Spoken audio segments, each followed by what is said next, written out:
ये एपिसोड हमारा वहीं से स्टार्ट होता है जहां से पिछला एपिसोड खत्म हुआ था।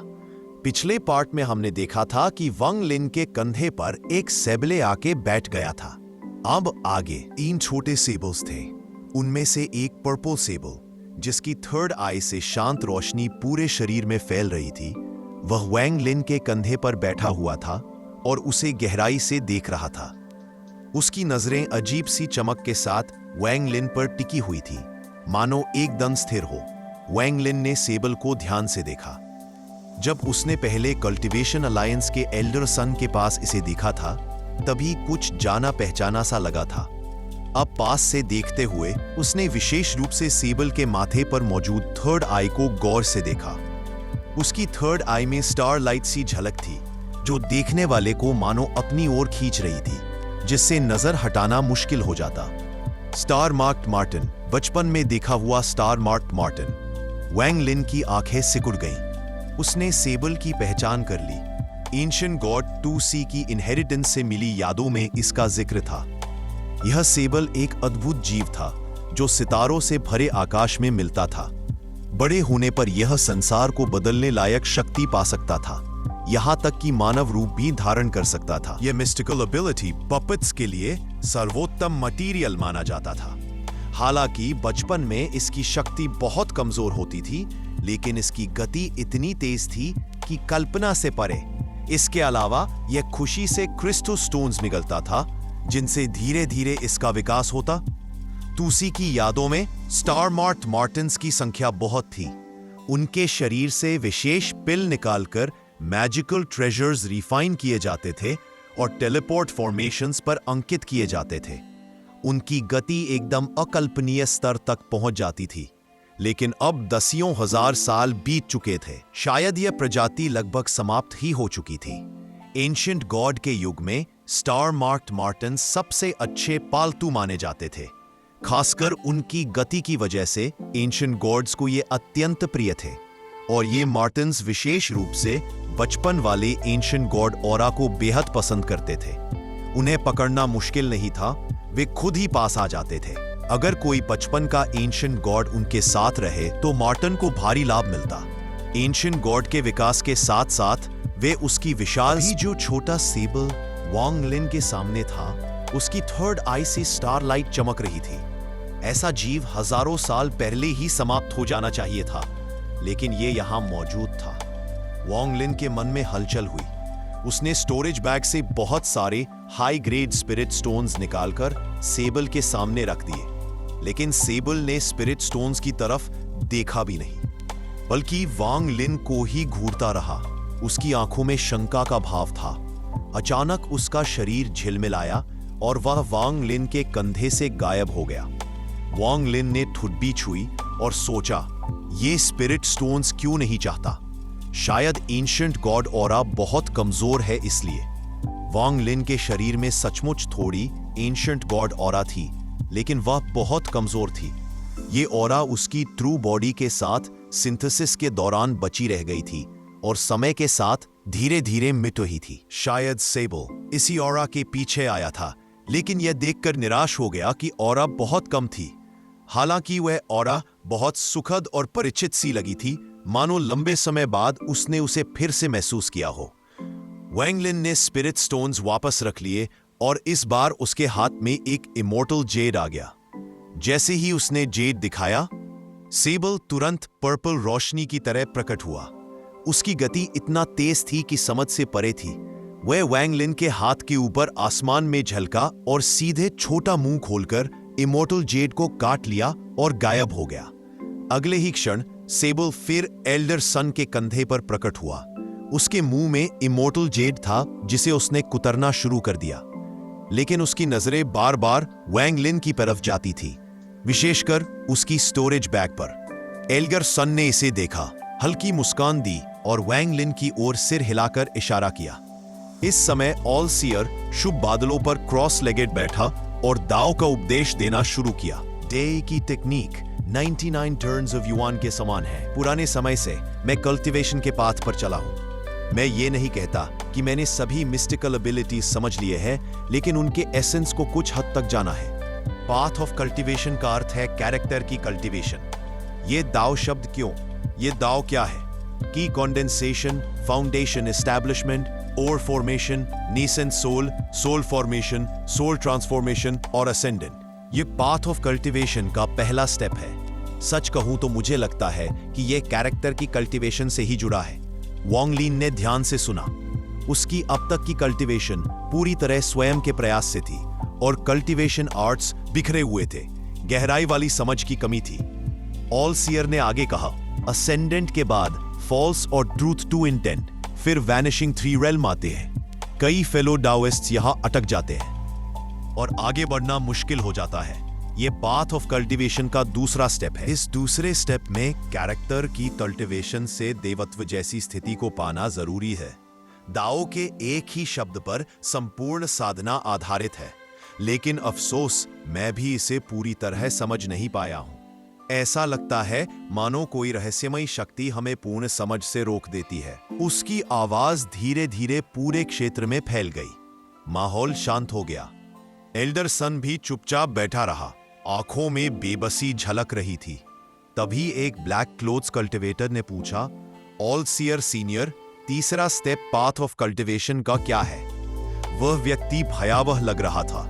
चेहरे पर गर्दन तक फैली एक गहरी स्कार थी और उसके चारों ओर ओमिनस की फैली हुई थी। ऑल सीयर ने उसकी ओर देखते हुए कहा, तीसरा स्टेप दाओ की ट्रू एसेंस है। इसके लिए अनगिनत वर्षों की साधना चाहिए। अगर दाओ का यह शब्द पूरी तरह स्थापित हो जाए तो ऊंचाई अकल्पनीय होगी, लेकिन इसे कैसे कल्टीवेट किया जाए मैं स्वयं नहीं जानता। मैं ऑल सीयर कहलाता हूं, लेकिन यदि स्वर्ग की इच्छा न हो तो हम चाहे जितना प्रयास करें अंततः धूल बनकर मिट जाना होगा। इससे वातावरण शांत हो गया। वांग लिन गहरे विचार में डूब गया। पाथ ऑफ कल्टीवेशन 3 स्टेप्स में विभाजित है। मैं अभी पहला स्टेप भी पूरा नहीं कर पाया हूं। आगे का मार्ग और कठिन होगा। सचमुच डिफाइंग द हेवेंस है यह साधना। अगर ऑल सीयर भी तीसरे स्टेप को नहीं जानते तो क्या सचमुच यह तीसरा स्टेप अस्तित्व में है? उसी क्षण ऑल सीयर की दृष्टि वांग लिन पर पड़ी। वांग लिन ने सिर उठाया और उनकी आंखों से नजरें मिलाईं। ऑल सीयर मुस्कुराए और बोले, वांग लिन, क्या तुम्हें कोई प्रश्न है? सभी कल्टीवेटर्स तुरंत वांग लिन की ओर देखने लगे। यह बहुत बड़ा सम्मान था कि सर टीचर स्वयं उससे प्रश्न पूछ रहे थे। वांग लिन ने मुट्ठी बांधकर सम्मान से कहा, टीचर, डिसाइपल के मन में एक शंका है। ऑन सीयर ने मुस्कुराते हुए कहा, पूछो। दाओ शब्द के संदर्भ में लोग अक्सर कल्टिवेट टू इमोर्टैलिटी, कल्टीवेशन और पाथ ऑफ कल्टीवेशन कहते हैं, लेकिन टीचर ने केवल पाथ ऑफ कल्टीवेशन समझाया। तो कल्टीवेट टू इमोर्टैलिटी और कल्टीवेशन का क्या? ऑन सीयर की आंखों में प्रशंसा झलकी। एल्डर सन भी मुस्कुराया और वांग लिन को गहराई से देखा। ऑल सीयर ने कहा, इमोर्टल अब अस्तित्व में नहीं है। कल्टीवेट टू इमोर्टैलिटी का विचार प्राचीन काल से आया था, जब इमोर्टल वर्ल्ड कल्टीवेटर्स की होली लैंड थी। उस समय इसका अर्थ सच्चाई और पूर्णता की खोज था। लेकिन इमोर्टल वर्ल्ड के नष्ट होने के बाद कल्टीवेटर्स मानो जड़ से कट गए, भटकते रहे। तब कल्टीवेट टू इमोर्टैलिटी का महत्व खो गया। इसके बाद कल्टीवेशन शाखा के रूप में उभरी, जिसका अर्थ था आत्मसंवर्धन। आज के समय में इमोर्टल वास्तव में अतीत की बात बन गए हैं। हम केवल उनके अवशेष खोजते हैं, लेकिन ये हेवनली दाव नहीं है। उसकी बात सुनते ही आसपास हलचल मच गई। कई कल्टीवेटर्स ने आपस में चर्चा शुरू कर दी। एल्डर सन ने भौहें सिकोड़कर ऑल सीयर की ओर देखा और हल्की खांसी की। ऑल सीयर मुस्कुराए और बोले, पाथ ऑफ कल्टीवेशन एक मार्ग है। चूंकि तीसरे स्टेप का ज्ञान नहीं है, हम उसकी खोज करते हैं। यही पाथ ऑफ कल्टीवेशन की दूसरी परिभाषा है। वांग लिन, क्या तुम्हारी शंका मिट गई? वांग लिन कुछ देर सोचकर बोला, डिसाइपल को संदेह है कि क्या सचमुच तीसरा स्टेप अस्तित्व में है। ऑल सीयर ने लंबी सांस ली और कहा, 20,000 साल पहले मैं भी यही मानता था कि तीसरा स्टेप अस्तित्व में नहीं है, लेकिन फिर मैंने उसे देखा। एल्डर सन का चेहरा तुरंत बिगड़ गया। उसकी आंखों में भी स्मृतियां और भय दोनों छलक रहे थे। आसपास सभी कल्टीवेटर्स स्तब्ध रह गए। केवल बड़े डिवाइन एबिलिटी कल्टीवेटर्स की आंखों में उत्साह की चमक आ गई। सीनियर ऑल सीयर वो कौन था? क्या आप साफ साफ बता सकते हैं? वो व्यक्ति कौन था जिसने तीसरा स्टेप प्राप्त किया? चारों ओर आवाजें उठने लगीं। सबका ध्यान ऑल सीयर के मुंह से निकले वह शब्द पर था। तभी एल्डर सन ने गहरी आवाज में कहा, बस ऑल सीयर, ये विषय को और मत उठाइए। ऑल सीयर ने उसकी ओर मुस्कुराकर देखा और कहा, लेकिन मैं आभारी हूं कि अपने जीवन में अपनी उलझन के समय मैं उससे मिला। वह व्यक्ति निश्चित रूप से तीसरे स्टेप पर पहुंच चुका था। वांग लिन की आंखें चमकी। चारों ओर मौजूद लोग भी उसी तरह ऑल सीयर को देख रहे थे, उनकी अगली बात का इंतजार कर रहे थे।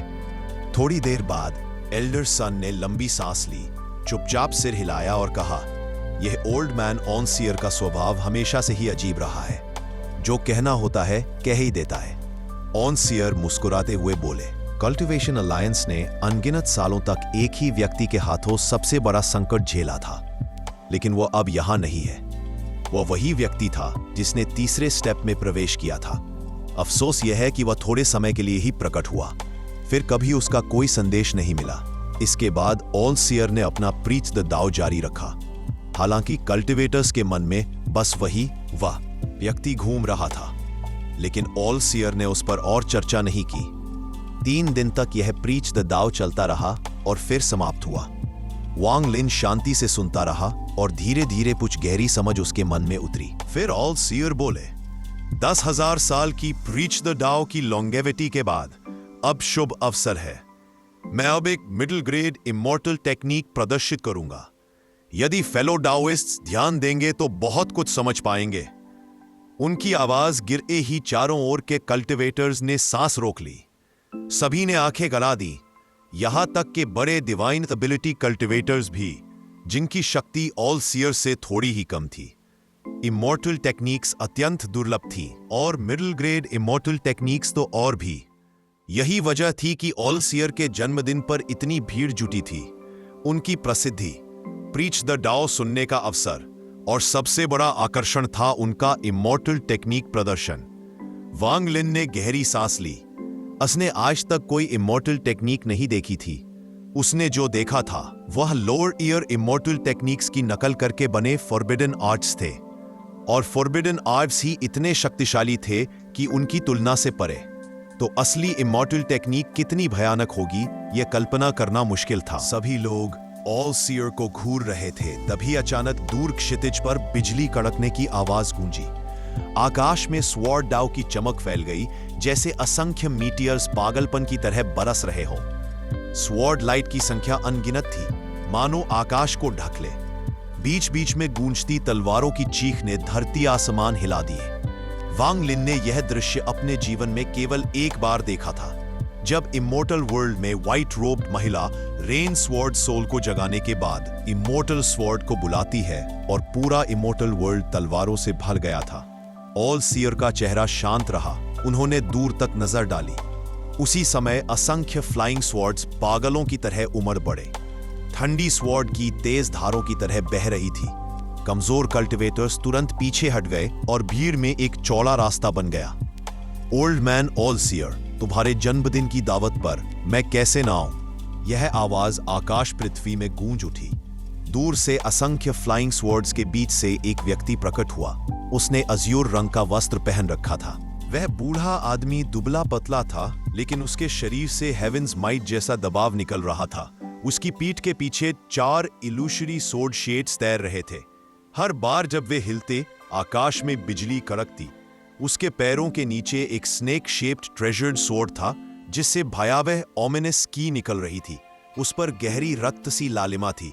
यह सोर्ड वेनरेट लिंग तेनहौ की तलवार थी, जिसे उसने किसी अज्ञात विधि से रिफाइन किया था। उसकी झलक मात्र से मन कांप उठता था।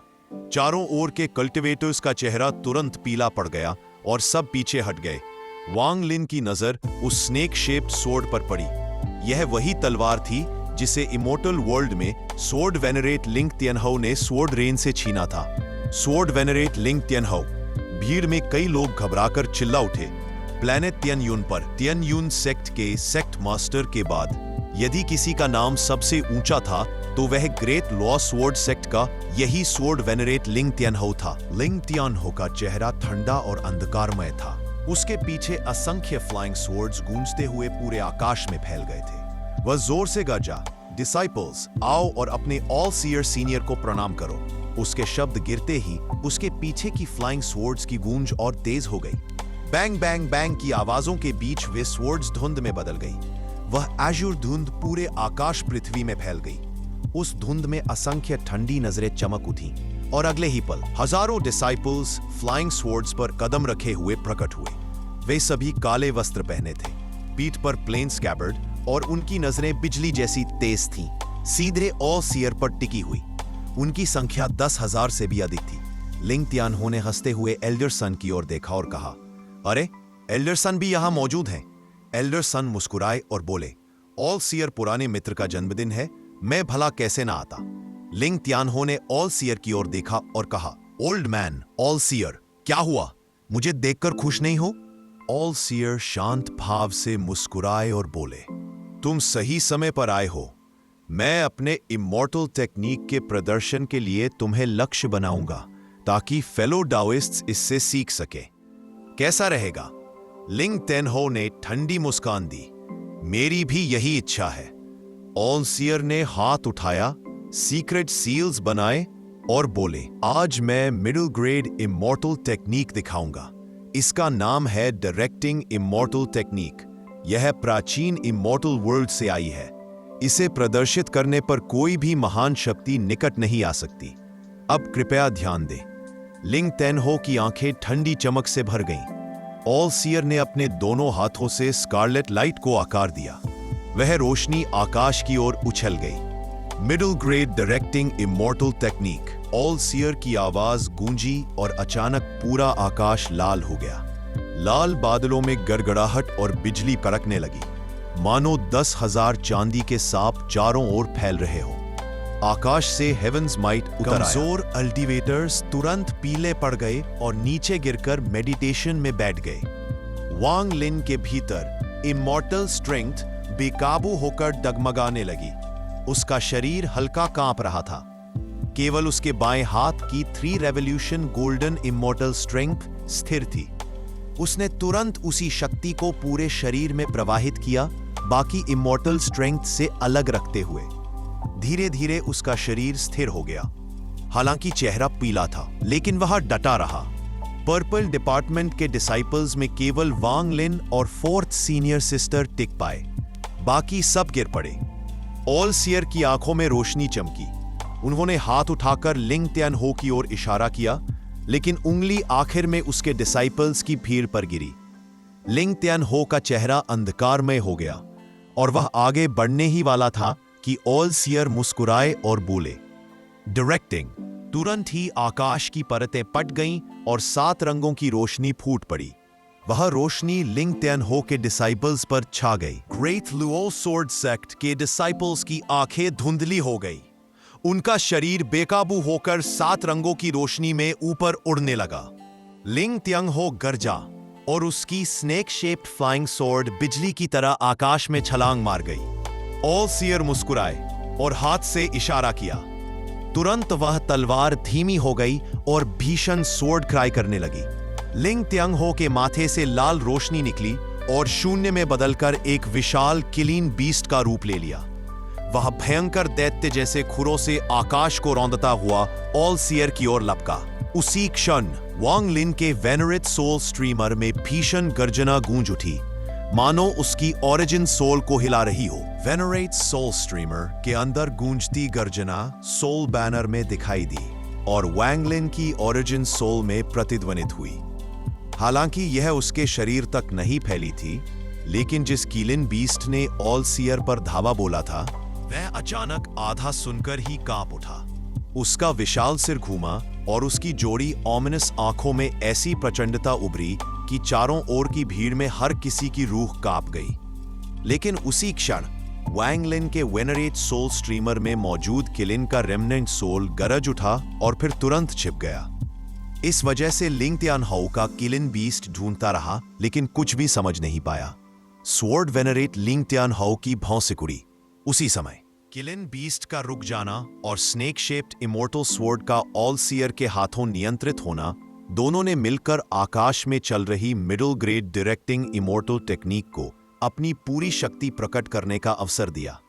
आकाश की उस कैविटी से 7 रंगों की पागलपन भरी रोशनी बरसने लगी। फिर अचानक आकाश से अजीब इल्यूजरी शेड्स प्रकट होने लगे। उन सबके बीच एक आकृति केंद्र में खड़ी हुई। उसने गोल्डन लंबा परिधान पहना था। उससे भयंकर इमॉर्टल की निकल रही थी। हालांकि वह एक छाया मात्र थी, फिर भी उसमें हेवेंस माइट की शक्ति साफ झलक रही थी। वह हवा में खड़ा रहा और उसकी दृष्टि सीधी नीचे गिरी उन 10,000 से अधिक ग्रेट लो स्वॉर्ड सेक्ट डिसाइपल्स पर। उसने कुछ कहा नहीं, लेकिन उसकी गंभीर आवाज स्वयं आकाश पृथ्वी में गूंज उठी। मैं इमॉर्टल वर्ल्ड का इटर्नल इल्यूजरी एमिसरी हूं।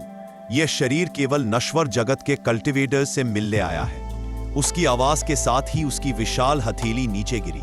उसी क्षण 10,000 डिसाइपल्स सुनहरी रोशनी में लिपट गए और वहीं जकड़ लिए गए। आसपास मौजूद कल्टिवेटर्स अवाक रह गए। कई महान कल्टिवेटर्स के चेहरों पर भी हैरानी और भय स्पष्ट था। बहुत से लोग मन ही मन सोचने लगे, जब इमॉर्टल वर्ल्ड नष्ट हो चुका है तो यह किस प्रकार की इमॉर्टल डायरेक्टिंग इमॉर्टल मोनार्क की शक्ति जैसी लग रही है। अगर यह डिसाइपल्स वास्तव में कहीं ले जाए गए तो कहां? क्या ये नष्ट इमॉर्टल वर्ल्ड में भेजे जा रहे हैं, या फिर किसी ऐसे स्थान पर जहां कोई कल्टिवेटर कभी प्रवेश नहीं कर सका? अनगिनत प्रश्न सभी के मन में उमड़ पड़े। इसी दौरान ऑल सीयर की छवि कल्टिवेटर्स की नजरों में और भी रहस्यमयी हो गई। यह मिडिल ग्रेड इमॉर्टल टेक्निक कितनी अद्भुत है। ऑल सीयर ने इसे कहां से पाया होगा? कई लोग भीतर ही भीतर अनुमान लगाने लगे। लिंग तियान हो की नजर अंधकारमय हो उठी और उसने ठंडी आवाज में कहा, ओल्ड मैन ऑल सीयर, मैं अपने डिसाइपल्स को लेकर तुम्हारे जन्मदिन पर बधाई देने आया था और तुमने सीधे मेरे डिसाइपल्स पर वार कर दिया। इसका अर्थ क्या है? उसने हाथ बढ़ाया और स्नेक शेप्ड इमॉर्टल स्वॉर्ड तुरंत वापस उसकी ओर लौट आई। उसकी नजरें ठंडी थीं, मानो वह ऑल सीयर को परखना चाहता। ऑल सीयर ने शांति से मुस्कुराकर कहा, मैंने तुम्हारे डिसाइपल्स को केवल यह अनुभव कराया कि प्राचीन इमॉर्टल वर्ल्ड कैसा था। यह उनके लिए एक उपहार है। उनके बोलते ही ग्रेट लो स्वॉर्ड सेक्ट के सभी डिसाइपल्स आकाश की उस कैविटी में खींचे चले गए और पल भर में गायब हो गए। लिंग तियनताओ का चेहरा और भी गंभीर हो गया। वह बिना कुछ कहे ऑल सीयर को घूरता रहा। जैसे ही अंतिम डिसाइपल गायब हुआ, आकाश की वह विचित्र छवि धीरे धीरे लुप्त हो गई और सब सामान्य हो गया। ऑल सीयर ने आकाश की ओर देखते हुए शांत स्वर में कहा, यह मिडिल ग्रेड इमॉर्टल टेक्निक आक्रमण के लिए नहीं है। इसका उद्देश्य केवल यह है कि वह किसी को सीधे उठा ले जाए। जहां वे जाते हैं यह मैं भी नहीं जानता। तुम? लिंग तियनताओ ने दांत भींचते हुए ऑल सीयर को घूरा। ऑल सीयर मुस्कुराकर बोले, स्वॉर्ड वेनरेट, अधीर मत हो। 3 दिन बाद यही डिसाइपल्स वापस लौट आएंगे। तब मैं उनसे पूछूंगा कि वे कहां गए थे और उन्होंने क्या देखा। लिंग तियान हो ने ठंडी हूं की आवाज निकाली और कुछ नहीं बोला। उसे भली भांति पता था कि ऑल सीयर जैसा व्यक्ति इतने सारे फेलो डॉइस्ट के सामने झूठी चाल नहीं चलता। अगर उसने कहा है कि डिसाइपल्स लौट आएंगे तो ऐसा होगा। फिर भी लिंग तियान हो समझ गया कि यह प्रदर्शन उसके लिए अपमानजनक था। आसपास कई कल्टिवेटर्स इस तकनीक को देख सोच में पड़ गए। कुछ तो मन ही मन इसे नकल करने की कोशिश भी करने लगे। वंग लिन ने भी आकाश की ओर देखा और मन में सोचा, यह मिडिल ग्रेड इमॉर्टल टेक्निक अत्यंत रहस्यमयी है। केवल देखकर इसे सीखना असंभव है, लेकिन इससे मुझे इमॉर्टल टेक्निक्स के बारे में गहरी समझ मिली। उसे लगा कि यह टेक्निक ऑल सीयर की खुद की रचना नहीं है, बल्कि प्राचीन काल से विद्यमान है। बस सही चांस और सील्स की आवश्यकता है और फिर कोई भी इमॉर्टल वर्ल्ड से किसी को बुला सकता है। ऑल सीयर ने इमॉर्टल टेक्निक समाप्त करने के बाद तुरंत प्रीच द डाओ खत्म घोषित नहीं किया, बल्कि उसकी आंखों में चमक आई और उसने कहा, मेरी 10,000 साल की लॉन्जेविटी के अवसर पर आप सब फेलो डाओइस्ट साक्षी रहे।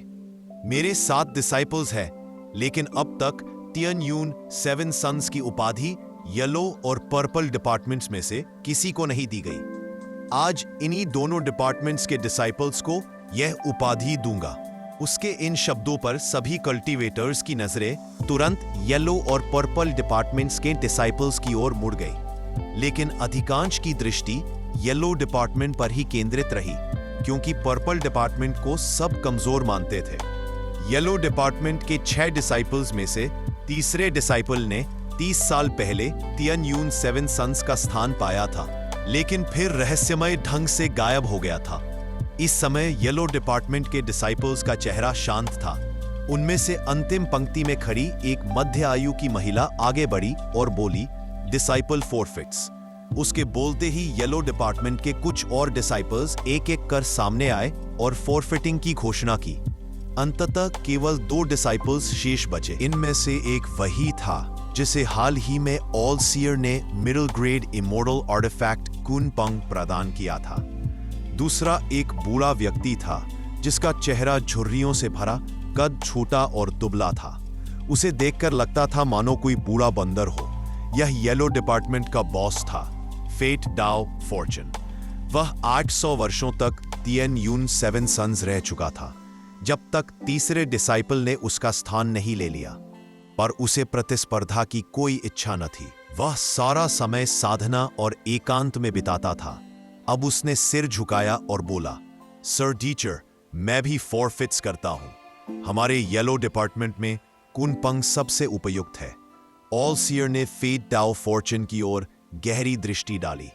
फेट डाओ फॉर्चून तुरंत सिर झुकाकर चुप रहा। ऑल सीयर ने पुकारा, कुनपंग। कुनपंग तुरंत आगे आया और आदरपूर्वक बोला, डिसाइपल उपस्थित है।